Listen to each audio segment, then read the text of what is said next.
Hola a todos, hoy es jueves, 2 de julio de 2026, y están con nosotros nuestros queridos amigos Richard Wolff y Michael Hudson. Bienvenido, Michael. Encantado de estar aquí. Sí, déjame empezar por lo que dijo J.D. Vance sobre cómo Estados Unidos se está preparando con este supuesto memorando de entendimiento entre Irán y Estados Unidos. Creo que lo que el presidente nos ha dicho que hagamos es usar este memorando de entendimiento para, digamos, reactivar la economía mundial del petróleo, reponer algunas reservas y luego ver cómo está la situación. Sí. Richard, empecemos contigo. Básicamente están hablando de prepararse para volver a la guerra, según lo que él dijo. Tu interpretación de la situación en Oriente Medio. Por un lado, vemos a Estados Unidos intentando desesperadamente salvar el petrodólar, porque el petróleo del Golfo es fundamental para el país y para el futuro del petrodólar. Por otro lado, sienten que tienen que volver a la guerra porque Irán no va a cumplir. No sé exactamente qué dice ese memorando de entendimiento, pero hasta ahora parece que las dos partes intentan acercarse.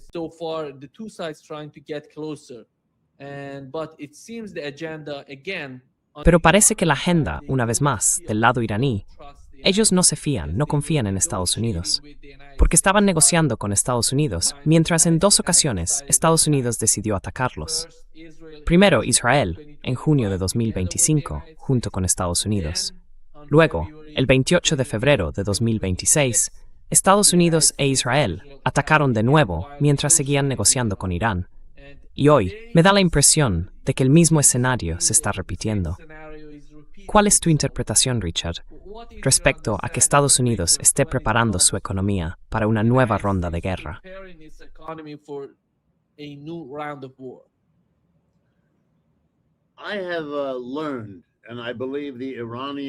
He aprendido, y creo que los iraníes y el resto del mundo también lo han aprendido, incluso los europeos, que al final llegaron a entenderlo, que prestar atención día a día a lo que digan el señor Vance, el señor Bessent o el señor Trump es una pérdida de tiempo.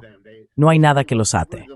Dicen lo que en ese momento o en esa situación sienten que deben decir. Intentar seguir cada paso y buscar una lógica dentro de una estrategia más amplia es no entender lo que está pasando. Así que voy a darte mi interpretación, pero sé que es solo mi intento de darle sentido. Ellos no se preocupan por eso. Yo sí. Michael también. Tú también. Tu audiencia también. La gente razonable en todas partes también. Pero creo que eso es un error. Así que en mi opinión, lo que está ocurriendo es que necesitan tiempo.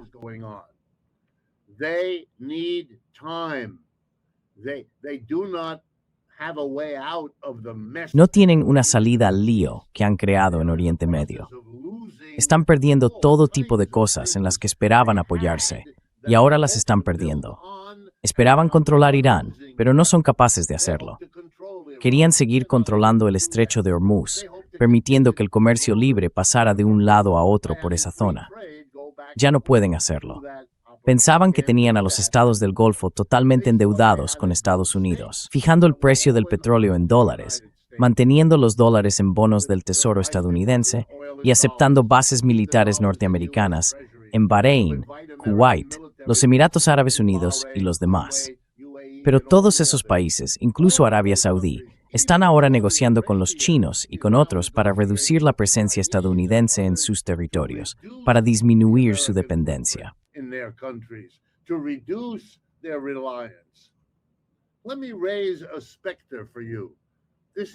Déjame plantearte un escenario. Es imaginativo, pero muestra bien en qué punto estamos. La única salida, piénsalo conmigo un momento, la única salida de esta absurda situación interminable en Oriente Medio sería la siguiente. China y Rusia llegan y anuncian que van a garantizar la seguridad de los estados del Golfo, de Israel y de Irán. Construirán un gran puerto nuevo para los chinos en el extremo oriental del Mediterráneo. Será financiado y construido por chinos y rusos. Estará arrendado a los palestinos, que obtendrán su propio estado en Gaza y en Cisjordania. Y a Israel se le dirá, tenéis que retirar las fuerzas de defensa a vuestro propio país. Ya no podéis actuar fuera de las fronteras de Israel. Nosotros os protegeremos. Podréis seguir existiendo. Pero esa es la condición.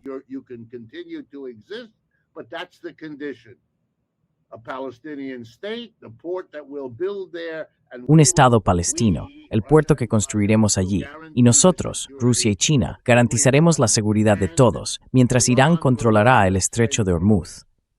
Ahora bien, lo entiendo, nadie está hablando de eso. Exacto, porque mientras sigas dentro del marco de lo que hay ahora, tienes razón, Nima, todo sigue igual. Y esta maniobra del señor Vance, ya sabes, no es más que eso, palabrería. Vamos a rellenar las reservas. Primero, eso no es tan fácil, va a llevar bastante tiempo. Puedo decir que no está circulando petróleo.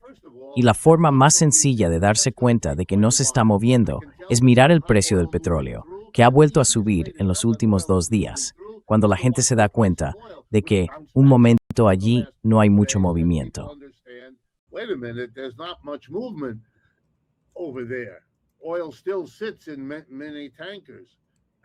El petróleo sigue almacenado en muchos buques y todavía no entendemos cuántos países y cuántas empresas están pasando de depender del petróleo a depender de la electricidad. Si miras las acciones, como hago yo, por ejemplo, de BD y de Tesla, las dos grandes potencias del sector de los vehículos eléctricos, no son las únicas, pero sí dos muy importantes, ¿verdad? Están subiendo de golpe después de haber caído durante bastante tiempo.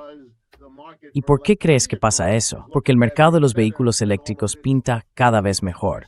Mientras todo esto sigue enquistado, no están resolviendo el problema. El señor Vance está preocupado por una sola cosa, solo una, y es si seguirá en el cargo después de noviembre o no. Ahí está la prioridad. Todo lo demás es un intento de evitar un desastre para ellos en noviembre y de decir tendremos un nuevo proyecto, ¿ves?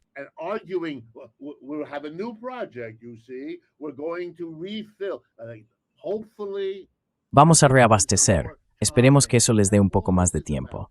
De eso se trata todo esto. No es una solución, no aborda el problema, y se nota de otra manera más. Lo central en lo que han dicho los iraníes es, haremos un acuerdo si nos dais el control del estrecho de Hormuz. Y si sacáis a los israelíes del Líbano, y Estados Unidos no es capaz de hacerlo. ¿Podría hacerlo? Sí. ¿Lo está haciendo? No. Netanyahu sigue, está bombardeando otros lugares. Creo que bombardeó Siria el otro día, solo para darle un poco de picante, para demostrar que las fuerzas de defensa de Israel, por muy agotadas que estén, todavía pueden atacar otro país más, una vez más. Esto es una broma. Para mí, y creo que los propios participantes ya lo han dicho, tanto los iraníes como los estadounidenses, el objetivo israelí, que era anular el memorando de entendimiento, básicamente se ha conseguido.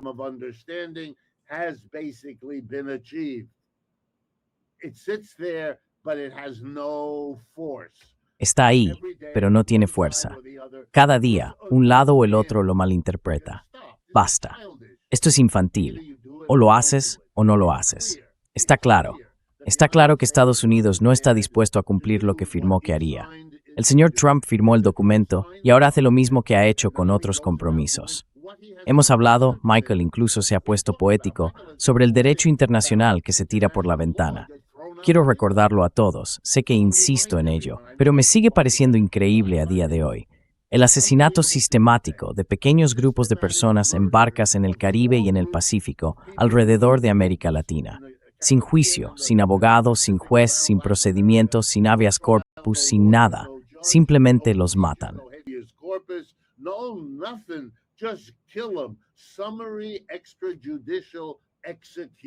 Resumen, ejecuciones extrajudiciales llevadas a cabo por el gobierno de Estados Unidos, prácticamente sin oposición. Sé que hay algunos senadores y algunos congresistas que han dicho algo, y no quiero faltarles al respeto, pero eso es todo lo que han hecho. Han dicho algo. El número ya supera los 200, y sigue ocurriendo cada pocas semanas. Vuelan por los aires a otro grupo de personas. Es algo extraordinario. Y dice mucho. Nos muestra que lo que llamamos el comportamiento de los israelíes en Gaza está extendiendo esa falta de interés por las normas de la guerra. Y tengo que decir que aunque tengo mis propias críticas al gobierno y a la política de Irán, hay que empatizar con los iraníes, porque sienten que no pueden hablar con Estados Unidos. que no pueden confiar en nada de lo que dicen o hacen.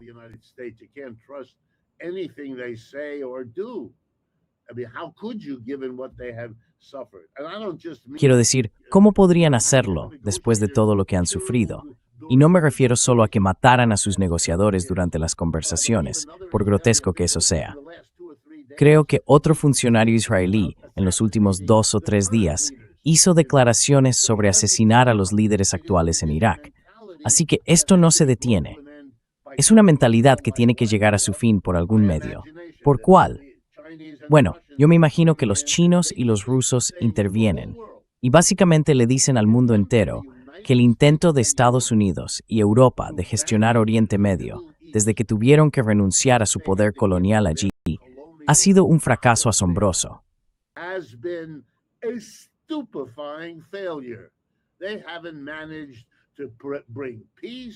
No han conseguido traer la paz, no han conseguido impulsar el desarrollo económico, no han conseguido nada.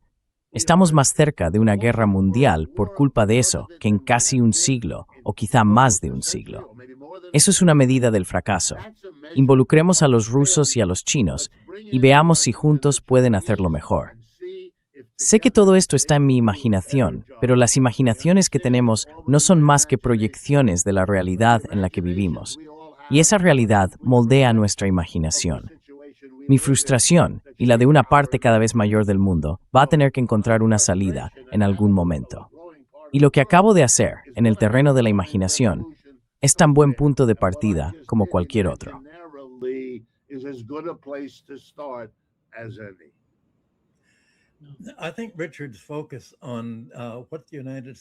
Creo que la atención de Richard en lo que han hecho los Estados Unidos al bombardear los barcos frente a Venezuela y también al otro lado de América Latina desde Colombia está ahora mismo en el centro de las discusiones sobre el estrecho de Hormuz y sobre cuáles son los derechos de Irán.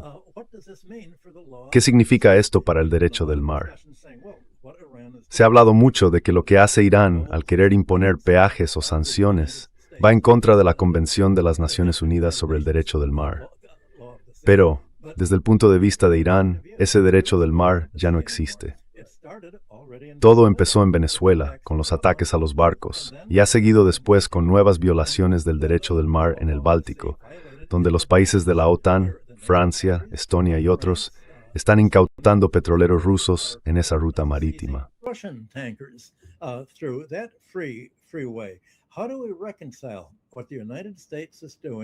¿Cómo conciliamos lo que está haciendo Estados Unidos en el Báltico y en otros lugares, violando el libre comercio de Rusia, y luego diciendo que Irán no puede ejercer control sobre el estrecho de Hormuz, cuando el propio Estados Unidos, cuando Donald Trump dijo, queremos controlar el estrecho de Hormuz, queremos poder cobrar peajes para recuperar todos los costes que hemos gastado en armamento, en Irán, luchando contra el terrorismo iraní? Terrorismo, por defenderse de nuestro propio terrorismo, y por protegerse, considerado también terrorismo. Así que Nima, lo que mencionabas al principio del programa sobre lo que dijo Vance, ¿cómo volvemos a cómo eran las cosas antes? Bueno, ¿a qué se refiere exactamente cuando dice cómo eran las cosas antes?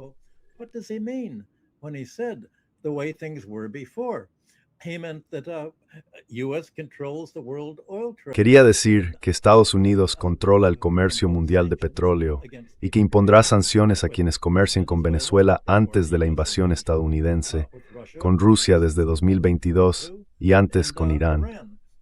Finalmente, Estados Unidos lo liberó y el comercio se hace en dólares estadounidenses. Ahora, especialmente el secretario del Tesoro, Vance, ha estado al frente explicando que todo esto está conectado. Dijo que tenemos que controlar el comercio mundial de petróleo de Venezuela, Rusia e Irán para preservar el sistema del dólar, que eso está por encima de todo. Y no solo controlamos el comercio mundial de petróleo, debe fijarse su precio en dólares. Y esos dólares deben mantenerse dentro del sistema financiero de Estados Unidos, igual que los ingresos por exportaciones de petróleo de Venezuela, que ahora se guardan en una cuenta bancaria en Miami de control de Trump.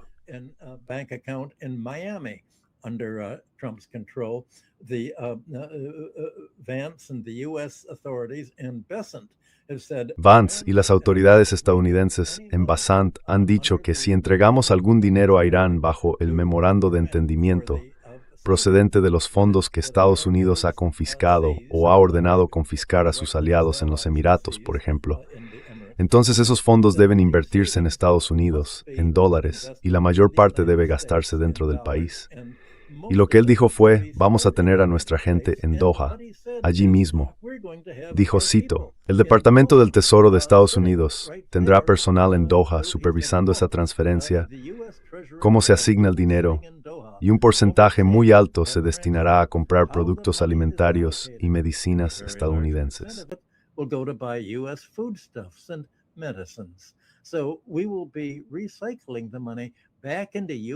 Así que vamos a reciclar ese dinero en productos estadounidenses, pero estará supervisado por el Departamento del Tesoro en Oriente Medio. Bueno, lo que Basant ha dicho abiertamente es que existe una conexión entre el intento de Estados Unidos de monopolizar el comercio del petróleo, mantener el sistema financiero basado en el dólar como pieza clave y el uso del poder militar. Porque él señaló algo importante. ¿Cómo sabemos que otros países van a invertir su dinero en dólares estadounidenses? ¿Cómo los obligamos a hacerlo? Pues bien, dijo que Estados Unidos tiene un mercado financiero muy amplio, de gran tamaño, y que resulta fácil para la gente operar en él. Pero luego añadió, mirad lo que hemos hecho con ese mercado financiero.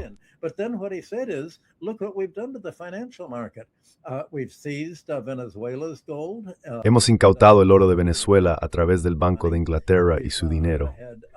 Nuestros aliados europeos han confiscado los ahorros de Rusia en Euroclear. Y también hemos incautado el dinero de Irán. El sistema financiero de Estados Unidos se ha convertido en un arma. Y eso representa una amenaza para todos los demás países. Por eso tienen miedo de fijar el precio de su petróleo en dólares y de mantenerlo en dólares. Porque al hacerlo, se ven obligados a conservar los ingresos de sus exportaciones de petróleo y en general su riqueza nacional en forma de dólares estadounidenses. Lo que estamos viendo en la última semana, más o menos, es la explicación de Estados Unidos de por qué necesita controlar cualquier dinero que se entregue a Irán, incluidos los ingresos de sus exportaciones de petróleo.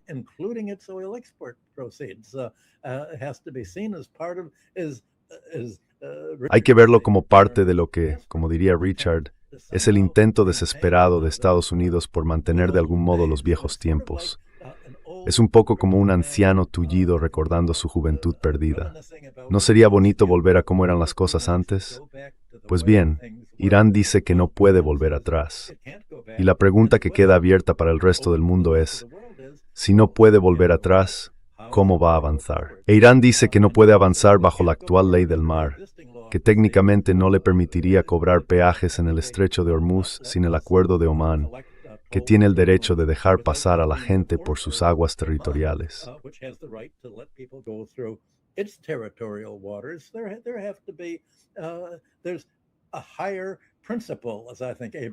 Hay un principio superior, como creo que mencionó Abraham Lincoln en vísperas de la Guerra Civil estadounidense. Ese principio más alto, por encima del derecho internacional existente, redactado básicamente bajo la dirección de Estados Unidos y Occidente, es lo que realmente está en juego. Por eso estamos ampliando todo el debate más allá de Irán, para incluir también a Rusia y Venezuela. El control que ejercen los estadounidenses sobre los mares se extiende hasta el deseo de Trump de conquistar Groenlandia y más allá Islandia, para impedir que otros países, Europa y Asia, tengan acceso desde el Atlántico al Océano Ártico por esa ruta. En el fondo, lo que está en cuestión es quién va a controlar las rutas del comercio mundial.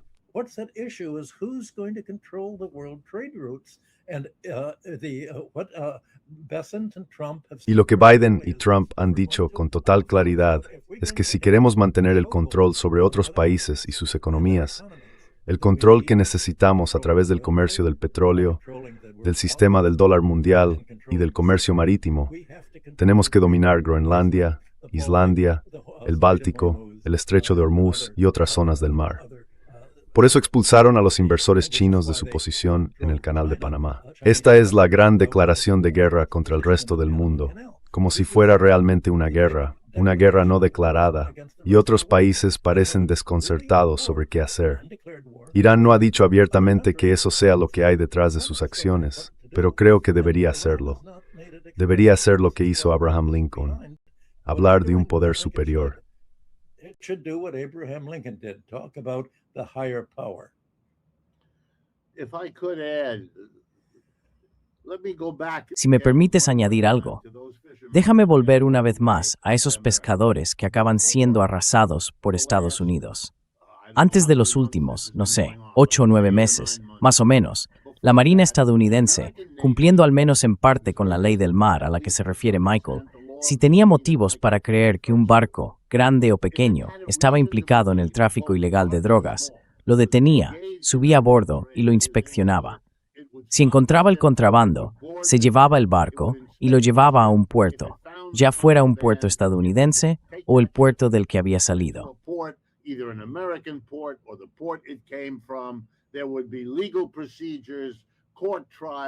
Habría procedimientos legales, juicios, todo eso. Algo ocurrió que hizo que años y años de práctica en ese ámbito se convirtieran de repente en una forma de extremismo sin ley, violando todas las normas existentes. Y como he intentado mostrarte, se ejecutó a personas que si hubieran sido detenidas por tráfico de drogas en Estados Unidos, habrían tenido un juicio, un abogado, un juez, y si un jurado las hubiera declarado culpables, habrían sido encarceladas y castigadas. No habrían sido ejecutadas. En cambio, las matamos sin seguir el procedimiento. Eso es algo muy extremo.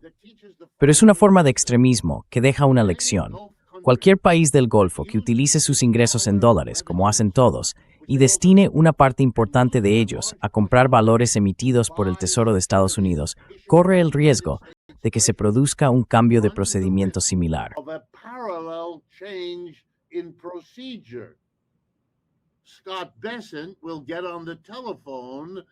Scott Bessent cogerá el teléfono, llamará a su homólogo en Bahrein y le dirá: no estamos contentos con el acuerdo que acabáis de firmar con Irán. Así que podéis despediros de vuestro préstamo del Tesoro de los Estados Unidos. Está confiscado y es un acto que tenemos derecho a hacer. Porque si tenemos derecho a matar a pescadores en barcos sin pasar por un procedimiento legal, también tenemos derecho a quitaros el dinero. Desapareced. No tenéis nada.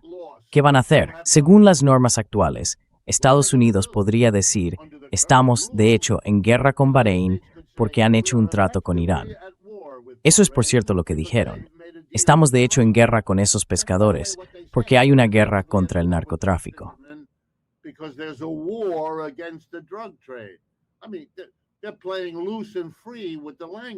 Quiero decir, están jugando con las palabras para saltarse la ley. Es una táctica muy vieja. Si Michael tiene razón, estamos en una situación en la que obligamos a otros países a prestarnos dinero. Y eso ya no es un préstamo, amigos. Eso se llama tributo. Puedes llamarlo espagueti si quieres. Da igual cómo lo llames. Lo que importa es lo que estás haciendo. Estás obligando a esa gente a darte el dinero y luego decides si lo devuelves o no. Antes se decía: bueno, no pasa nada, porque no podías permitirte el mensaje que eso enviaba al resto del mundo. Pero ahora Estados Unidos está desesperado. No puede permitirse el mensaje que envía al matar a esos pescadores.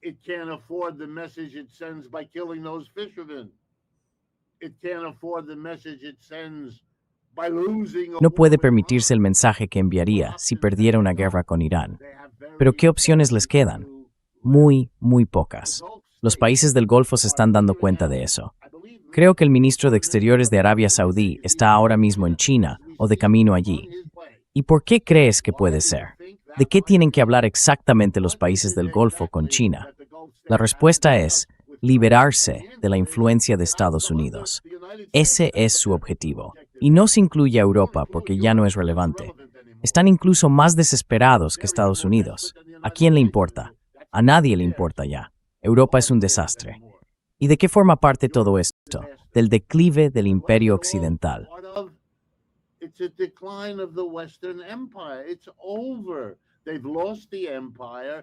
Se acabó. Han perdido el imperio. No saben cómo construir una economía sin un imperio. Y eso se puede entender. Durante varios siglos, saquear su imperio fue una parte esencial de su vida. Estados Unidos lo hace de forma informal. Ellos lo hacían de manera formal. Pero se acabó. Ya no se puede. Eso es lo que Irán le está enseñando al mundo, que no se puede seguir haciendo. Tarde o temprano, la gente a la que le haces eso aprende cómo impedir que lo sigas haciendo. Y nosotros no afrontamos eso. Vivimos en la negación mezclada con desesperación. Y eso es lo que estamos viendo. Estamos viviendo la desintegración del dominio occidental sobre el mundo. Va a adoptar formas feas, con giros y vueltas. Pero es importante recordar cuál es el proceso más amplio. Si no, uno se pierde en los detalles. Prestar atención a lo que dice el señor Trump de un día para otro es no entender nada.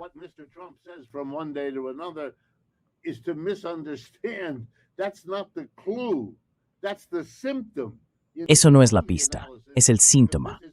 Hay que hacer el análisis, porque esto es una muestra de patología, como casi todo lo demás. Quiero decir, estamos viendo, si me permites para tu audiencia, muchos lo saben, que el presidente de los Estados Unidos aparece ahora bajo dos tipos de titulares. Uno de ellos se centra en la celebración del 250 aniversario de la Revolución Americana, con la creación de una réplica al aire libre de una feria estatal. Una feria estatal es un vestigio de la historia agrícola de Estados Unidos. Normalmente se celebran al final del verano, en época de cosecha, como una especie de fiesta común a muchas culturas del mundo. Cuando se recoge el fruto de la tierra para asegurar la supervivencia de la comunidad, se celebra todo lo que la tierra nos permite tener para vivir.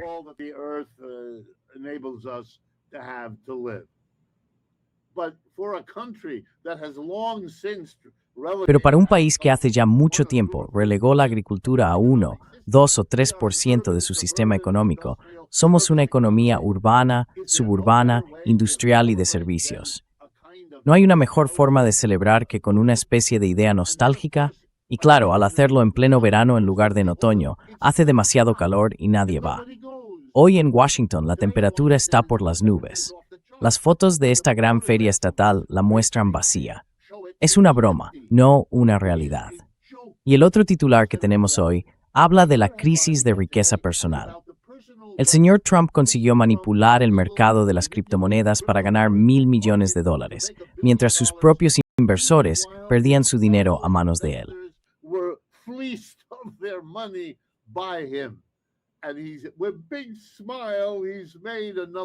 Y con una gran sonrisa ha ganado otro $1,000 millones. Así es Estados Unidos hoy. Es un esfuerzo desesperado, realmente desesperado, de quienes están arriba por aferrarse mientras el barco se hunde. Es algo extraordinario. Los mayores multimillonarios, el señor Thiel acaba de comprarse una casa en Argentina. Sabe que tiene que salir. Sabe que el barco se hunde. Ha llevado a su familia tan lejos de Silicon Valley como ha podido. Y otros están comprando mansiones en zonas remotas de Nueva Zelanda y Australia. ¿Qué es esto? Es una sociedad que de forma oficial niega lo que cada uno a su manera está reconociendo y afrontando. Y para el resto de nosotros, para la mayoría más nos vale entenderlo y detener este proceso antes de que nos arrastre a todos con él.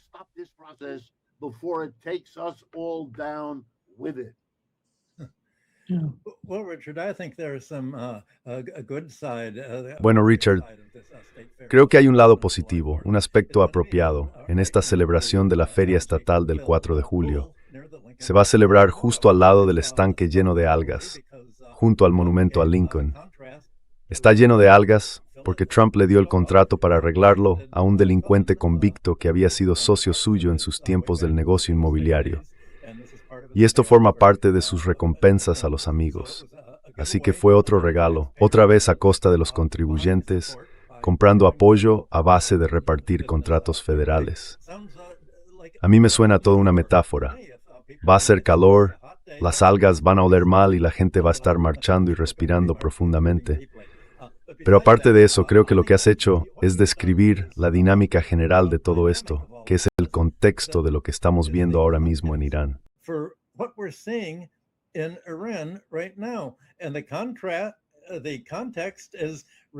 Y el contexto, como tú mismo señalabas, es realmente el final del orden colonial occidental que quedó establecido en el siglo XIX, primero con la lucha por las colonias y después con el colonialismo financiero, que consistía en hacer que todas esas colonias pidieran préstamos.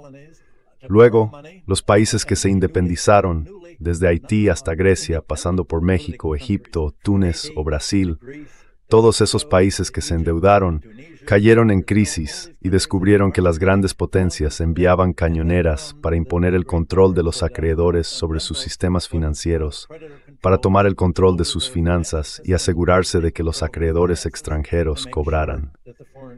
Uno de los problemas que Nima mencionó al principio fue el del Líbano. Miremos Líbano. Líbano es el ejemplo perfecto de lo que ha quedado obsoleto en ese orden.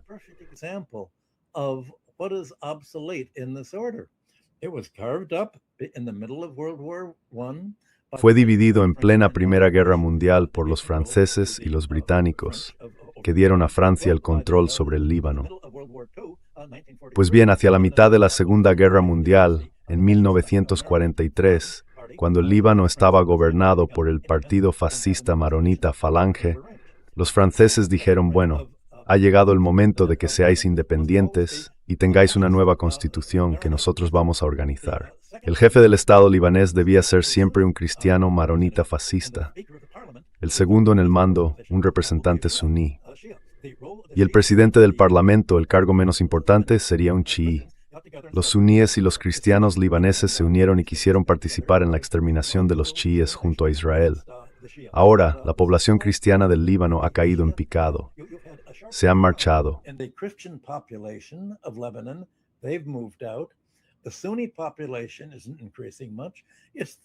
La población suní no está creciendo mucho. Es la población chií del sur la que ha pasado a dominar, no solo entre los votantes, sino también en el Parlamento libanés. Pero la Constitución no permite que se elija. Ese es el tipo de antidemocracia que Occidente deformó cuando dividió todo Oriente Próximo tras el final de la Primera Guerra Mundial y la caída del Imperio Otomano. Se suponía que el territorio se repartiría entre Francia, Gran Bretaña y Rusia. Pero con la Revolución Rusa de 1917, Rusia quedó fuera. Y desde entonces hemos tenido todos estos conflictos étnicos que estamos viendo ahora. Fronteras trazadas deliberadamente para cortar líneas étnicas y religiosas, con el objetivo de que todos fueran minoría en su propio país, de enfrentar a unos grupos con otros para que no se unieran y dijeran, el orden occidental que ha creado este desastre se ha terminado.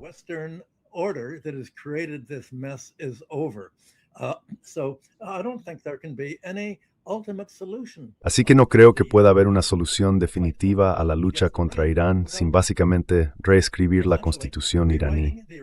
Eso implicaría que Irán respalde a la mayoría chií para que tome el control. Parece un problema tan grande que ya no es solo un problema, es un dilema. No hay salida sin algún tipo de guerra civil violenta. Y creo que va a haber guerra civil en todo el Golfo, en los Emiratos. El actor clave en todo esto, en mi opinión, va a ser Arabia Saudí. En los últimos días hemos visto todos esos informes que dicen que Estados Unidos había planeado atacar Irán hace unas semanas y que Arabia Saudí fue informada o se enteró de alguna manera y dijo, no podéis usar nuestras bases aéreas en Arabia Saudí para atacar Irán, porque esas bases no nos protegen. Al contrario, nos dejan desprotegidos frente a Irán.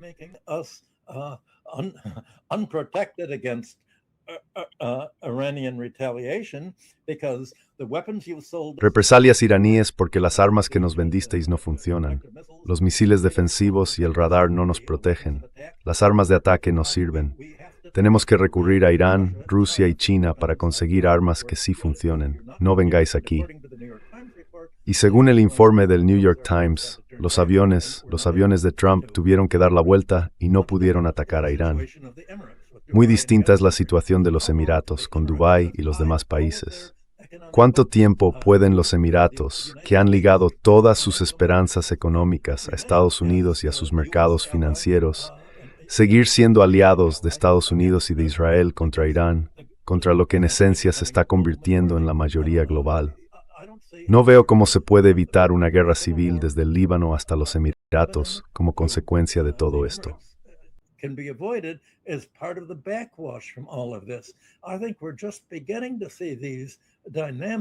Creo que apenas estamos empezando a ver las dinámicas que se han puesto en marcha con el ataque de Trump para intentar mantener el poder estadounidense.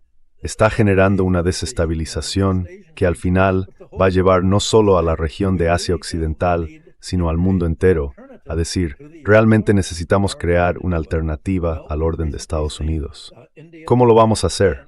Bueno, últimamente hemos visto a la India y a Japón alinearse con Estados Unidos. La India, en la práctica, se ha retirado de los BRICS y ha trasladado sus lealtades a Estados Unidos e Israel, y eso deja fuera una parte muy importante del grupo. Sudáfrica está hecha un lío. Así que realmente depende de China, Rusia e Irán tomar la iniciativa y empezar a definir qué tipo de orden quieren.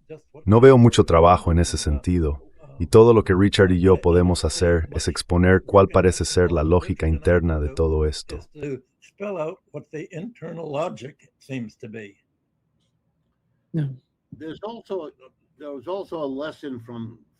También hay una lección que podemos sacar de la historia. Estamos viviendo algo que, a mi modo de ver, se parece mucho a los 75 años anteriores a la Primera Guerra Mundial, y quiero explicarlo brevemente. En aquel tiempo, el dominio colonial alcanzó su punto máximo, digamos justo después de la Guerra Civil en Estados Unidos, en la segunda mitad del siglo XIX, cuando todo lo que no había sido reclamado por algún país europeo fue ocupado. Todo eso culminó en 1884, en la famosa Conferencia de Berlín, donde literalmente las principales potencias europeas tomaron un mapa de África y se repartieron el continente entre los alemanes y los demás.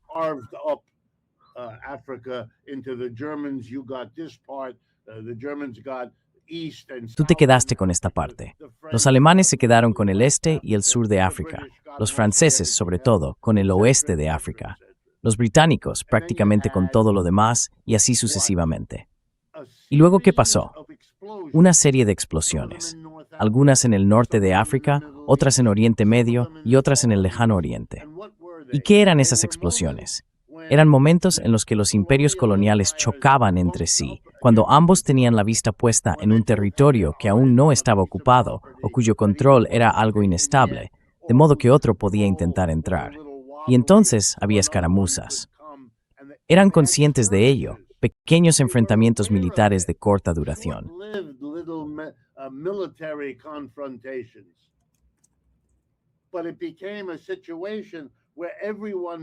Pero llegó un momento en que todos empezaron a darse cuenta, poco a poco, de que se estaban acercando a una catástrofe. Los británicos y los rusos compitiendo en Asia, por ejemplo.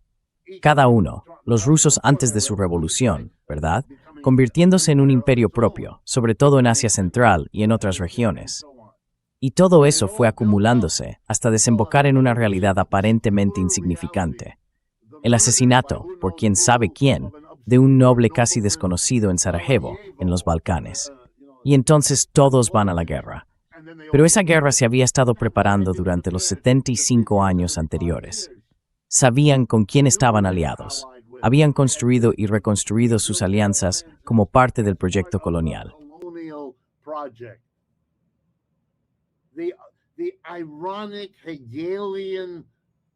La realidad irónica, casi hegeliana, era que, a medida que se hacían más y más ricos, gracias a un imperio cada vez mayor, que explotaban con una crueldad creciente, se dirigían hacia la destrucción mutua de todo lo que habían creado. Aquellos fueron los años en los que los belgas cortaban los dedos a los africanos que castigaban por no trabajar lo suficiente. Esa mentalidad, como disparar a pescadores en sus barcas, ¿qué le estás haciendo a otro ser humano? No importaba, estaban desesperados. Bélgica es un país pequeño, controlaba el monstruoso territorio del Congo, quizá la zona más rica de toda África, y trataron de mantenerlo, lo intentaron, pero lo perdieron, claro. Lo perdieron todo.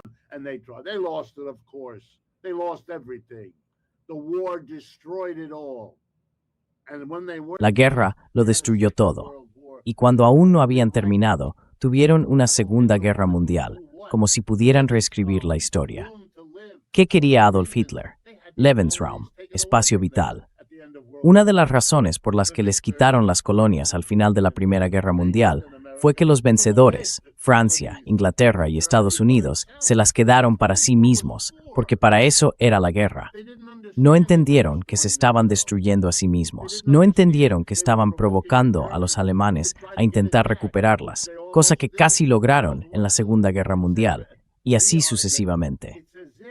Es como si el paréntesis que llamamos la Guerra Fría, cuando el capitalismo estaba algo contenido porque una gran parte del mundo quedaba fuera, lo que se llamaba la Unión Soviética. Ahora China se ha unido. De hecho, China es ahora la que está más excluida que nadie. China's actually the excluded one now, more than everybody else. And they too are watching the self-destruction. Y ellos también están viendo la autodestrucción de Occidente, porque no puede desprenderse de su herencia colonial. No puede librarse de ese impulso de querer ser más grande. Mira al señor Trump. Sí, es un payaso, pero ese payaso ha redescubierto la raíz. De algún modo cree que va a salvar a Estados Unidos arrebatando Groenlandia. Hay que estar loco para eso. Pero es la mentalidad colonial. ¿Cómo se resuelve nuestro problema? Recuperando Panamá, haciendo de Canadá el estado número 51. Es la locura del toque de Midas. Ya sabe, el famoso cuento, todo lo que tocaba se convertía en oro, hasta que tocó a su hija favorita, y ella se convirtió en un objeto inerte de oro. Una lección hegeliana. Esa es la lección aquí. El capitalismo se ha acabado. ¿Se terminó? Ya tuvo su tiempo. Está en proceso de desaparecer. Y en esa desaparición está la desesperación que estamos viviendo. Y está asustando a todo el mundo, como es lógico. And it's scaring everybody as it should. Well, this thought of disappearing makes it desperate. Bueno, esa idea de desaparecer lo vuelve algo desesperado. Tienes razón al señalar el papel de las potencias coloniales. ¿Qué buscaban realmente en el fondo? Iban a por Rusia. Eso era lo que querían. Claro, también querían África, América Latina y lo que hoy llamamos el sur global. Pero sobre todo, querían algo que tuviera todas las materias primas, la población y el poder implícito. Y eso era Rusia. Y el camino hacia ella pasaba por el Imperio Otomano. Dividirlo para abrir una puerta a Rusia.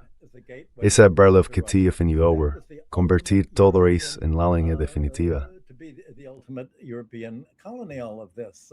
And the fact that there was a Russian revolution of communism. Y el hecho de que hubiera una revolución comunista en Rusia convirtió a Rusia en el enemigo ideológico, el enemigo contra el que, creo, Gran Bretaña siempre había liderado la oposición europea.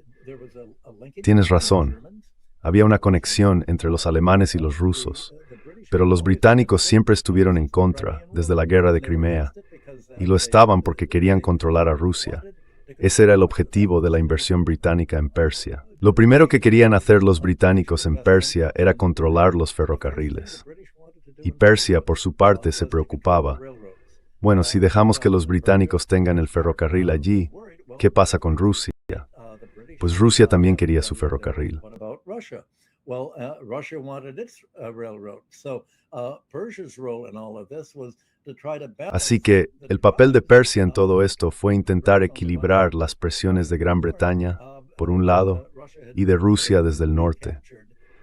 Rusia había recuperado de Persia la zona de Azerbaiyán y lo que luego se convirtió en las provincias productoras de petróleo, el área de Bakú.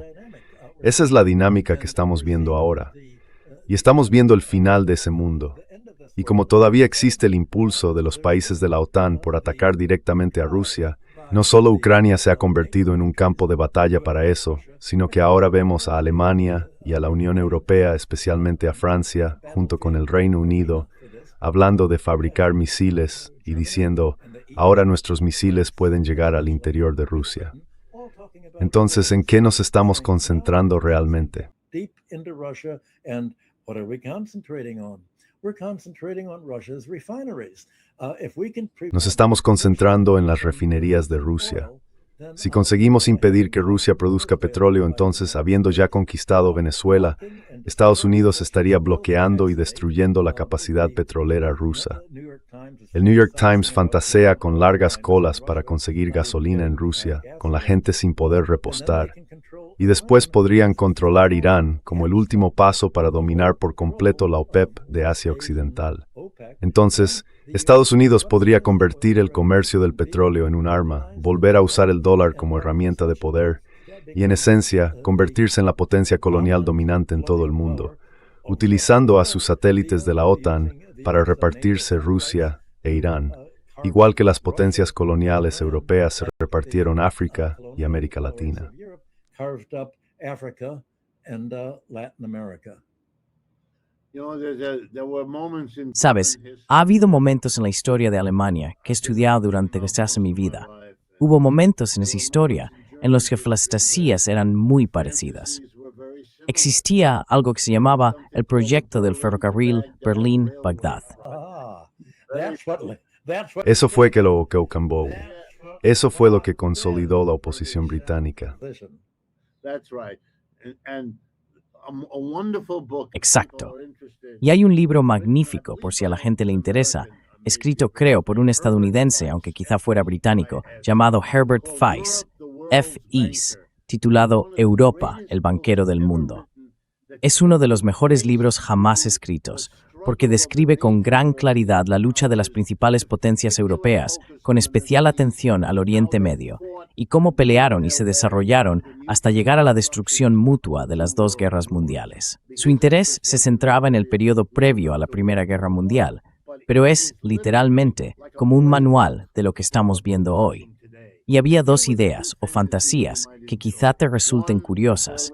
Una era el ferrocarril Berlín-Bagdad, que sería el eje desde el cual los alemanes dominarían todo el flujo del comercio y demás, uniendo esas dos partes del mundo, Europa y Oriente Medio.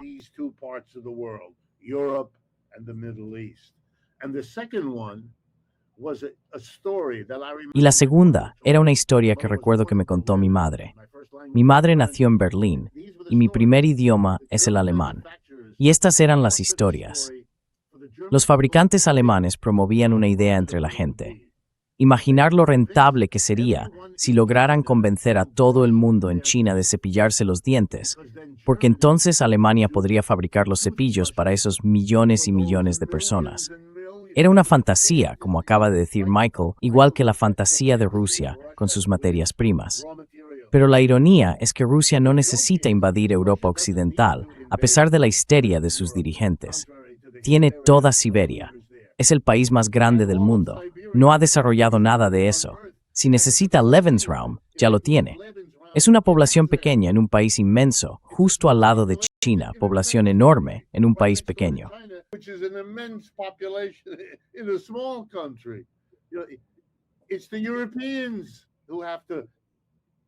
Son los europeos los que tienen que destruirse entre sí para conseguir Lebensraum. Ese es el chiste. Lo es. Es una fantasía que refleja su desesperación, porque si no tendrían que enfrentarse a la pregunta, ¿cómo organizamos la economía europea para que todos podamos vivir y dejar vivir? ¿Cómo se hace eso? Ya sabes, lo intentaron con la Sociedad de Naciones.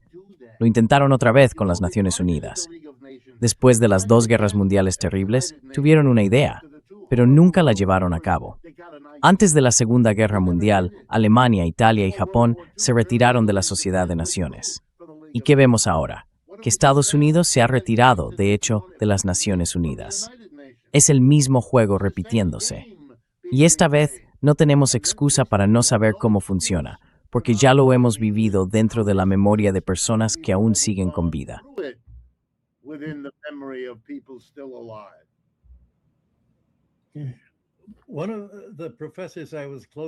Sí.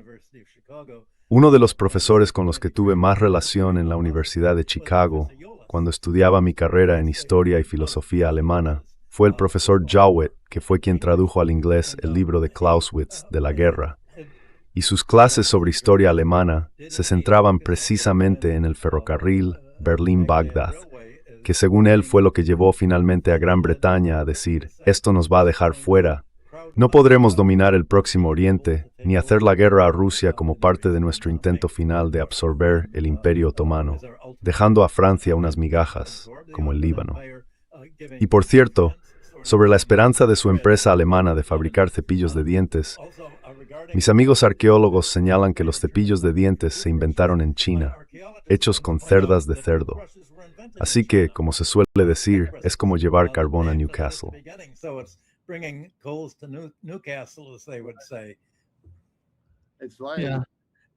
Es como cuando dicen que el origen de la pasta italiana, en realidad, son los fideos chinos.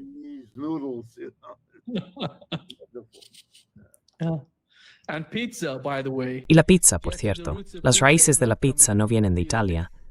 Muchísimas gracias, Richard y Michael, por acompañarnos hoy.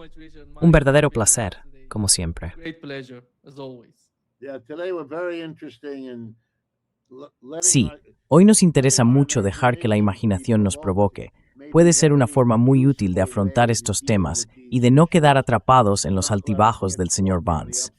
Esta gente no es precisamente la más lista, por decirlo de la manera más educada posible, y lo único que están haciendo es intentar aferrarse a su poder político. El resto, para la mayoría de ellos, es realmente secundario.